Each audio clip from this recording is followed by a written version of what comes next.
అయితే మనకి 2024 విషయానికొస్తే, మీ లైఫ్‌లో చాలా జరిగినియి. మంచి అనుకోవచ్చు, లేకపోతే సాడ్ థింగ్స్ అనుకోవచ్చు. చాలా జరిగినియి. 2024 మీ లైఫ్‌లో ఎలా చూస్తారు దాన్ని?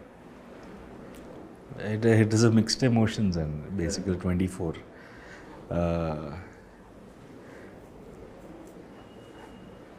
It is a part and parcel of life, but good things happened.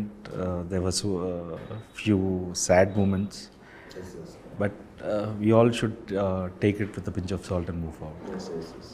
Okay, sorry మళ్ళీ గుర్తు చేసాను. ఓకే, ఎమోషనల్ అవుతున్నారు. ఓకే, శ్రీ గారు ఎలా ఉన్నారు? She's fine. పైన ఎప్పుడెప్పుడని అడుగుతున్నారు జనాలు, అంతా ఎదురు చూస్తున్నారు ఎప్పుడు ముహూర్తం అని చెప్పేసి. నారావారి ఇంట్లో మోస్ట్లీ అక్టోబర్ ఉండొచ్చు. ఓకే, నిన్న ఒక శుభకార్యం జరిగింది కుప్పంలో. అవును, నెక్స్ట్ మీ శుభకార్యం కోసం వెయిటింగ్. అక్టోబరా? అక్టోబర్. ఓకే.